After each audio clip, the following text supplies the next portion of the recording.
செய்திகள் தொடர்கின்றன.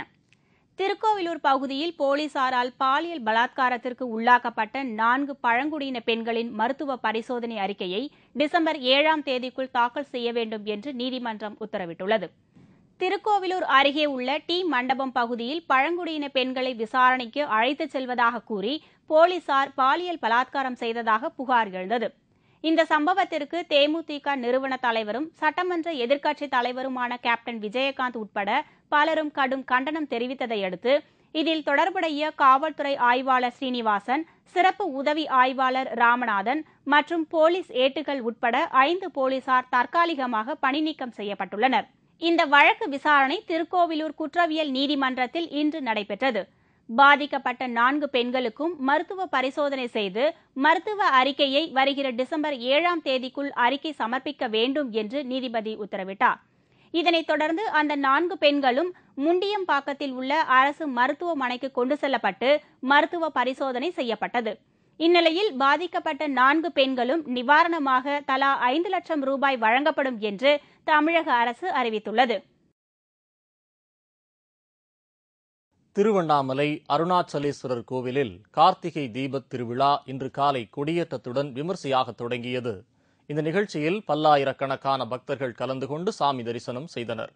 திருவண்ணாமலை அருணாச்சலேஸ்வரர் கோவிலில் நடைபெறும் கார்த்திகை தீபத் திருவிழாவை முன்னிட்டு டிசம்பர் 2ஆம் தேதி வெற்றி கற்பக விருஷமும், 3ஆம் தேதி வெள்ளி ரிஷப வாகனமும், 4ஆம் தேதி வெள்ளி ரதமும், 5ஆம் தேதி மகா ரதமும் நடைபெறுகிறது.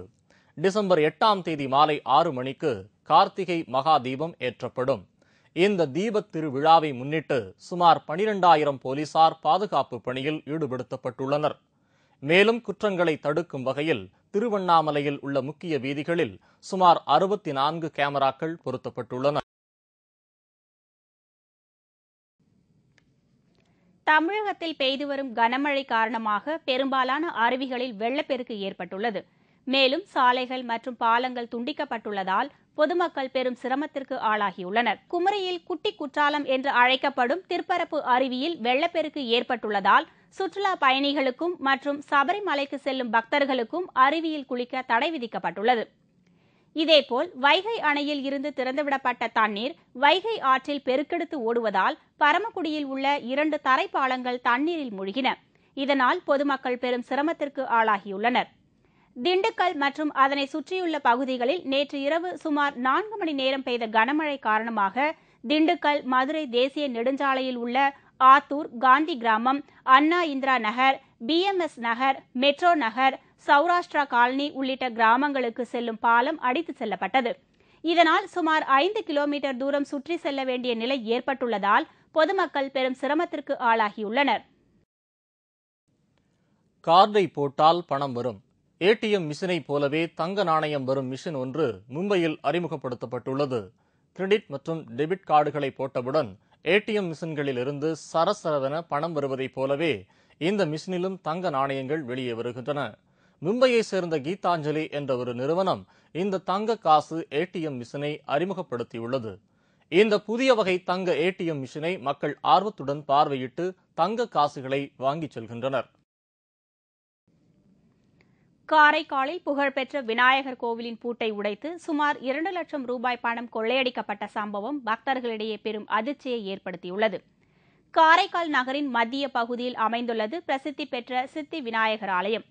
ஆலய திருப்பணி வேலைகள் கடந்த 1 ஆண்டுகளாக நடைபெற்று வந்த நிலையில் இன்று காலை கோவிலை திறக்க வந்த பணியாளர்கள் கோவிலின் முன்பக்க கதவு உடைக்கப்பட்டிருப்பதைக் கண்டு அதிர்ச்சியடைந்தனர். இதனைத் தொடர்ந்து உள்ளே சென்று பார்த்தபோது பிரகாரத்திற்கு செல்லும் கதவு உடைக்கப்பட்டு திருப்பணிக்காக வைக்கப்பட்டிருந்த உண்டியலில் இருந்து சுமார் 2 லட்சம் ரூபாய் கொள்ளையடிக்கப்பட்டிருப்பது கண்டுபிடிக்கப்பட்டது. அந்த உண்டியலை எதிர்பாராத விதமாக நேற்று பெரிய அசம்பாவிதம் நடந்து அந்த உண்டியல் களவு திருடப்பட்டிருக்கிறது. இந்த ஆலயத்தினுடைய மெயின் கதவு உடைக்கப்பட்டிருக்கிறது. அதுக்கப்புறம் உள்கதவு உடைச்சிருக்கிறாங்க. இதேபோல் திருவண்ணாமலை மாவட்டம் குங்குளி கிராமத்தை சேர்ந்த அன்பழகன் என்பவர் அடகு கடை ஒன்றை நடத்தி வருகிறார். இந்நிலையில் நேற்றிரவு இந்த கடையின் பூட்டை உடைத்து சுமார் 5 லட்சம் ரூபாய் மதிப்புள்ள நகைகளை மர்ம நபர்கள் கொள்ளையடித்துச் சென்றுள்ளனர். இதுகுறித்து வானாபுரம் போலீசார் வழக்கு பதிவு செய்து விசாரணை நடத்தி வருகின்றனர். ஊராட்சி ஒன்றிய நடுநிலைப் பள்ளியில் போதுமான ஆசிரியர் இல்லாததை கண்டித்து ஆரணி பகுதி கிராம மக்கள் பள்ளிக்கூடத்திற்கு பூட்டு போட்டு போராட்டம் நடத்தியதால் அங்கு சிறிது நேரம் பரபரப்பு ஏற்பட்டது. திருவண்ணாமலை மாவட்டம் ஆரணியை அடுத்த சோமந்தாங்கல் கிராமத்தில் ஊராட்சி ஒன்றிய நடுநிலைப் பள்ளி ஒன்று உள்ளது. 200க்கும் மேற்பட்ட மாணவ மாணவியர் இந்த பள்ளிக்கூடத்தில் படித்து வரும் நிலையில் தலைமை ஆசிரியர் உட்பட 4 ஆசிரியர்கள் மட்டுமே உள்ளனர். இதனால் மாணவர்களின் கல்வித்தரம் மிகவும் பாதிக்கப்பட்டு வருவதாக கூறி சோமந்தாங்கல் பகுதி கிராம மக்கள் ஒன்று திரண்டு ஊராட்சி ஒன்றிய நடுநிலைப் பள்ளியை பூட்டு போட்டு போராட்டம் நடத்தினர். இதனை அறிந்த ஆரணி ஒன்றிய தொடக்க கல்வி அலுவலர் நாகராஜ் மற்றும் காவல்துறையினர் அந்த பகுதிக்கு சென்று பொதுமக்களிடம் பேச்சுவார்த்தை நடத்தியதை அடுத்து போராட்டம் கைவிடப்பட்டது.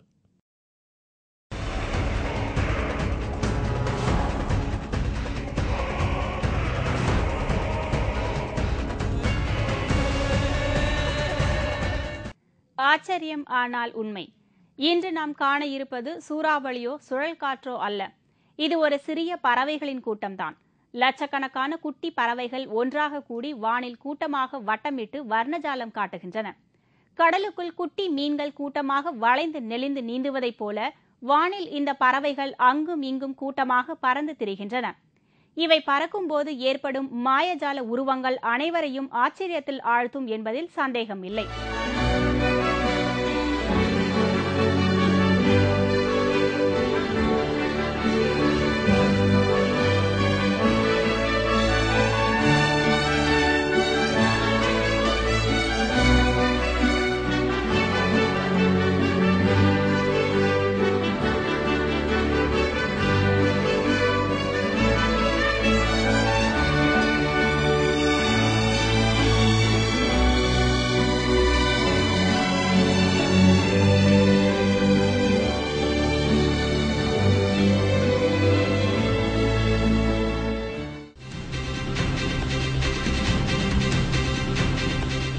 தாய்லாந்தில் குரங்குகளுக்கு வைக்கப்பட்ட 5 நட்சத்திர ஹோட்டல் விருந்து.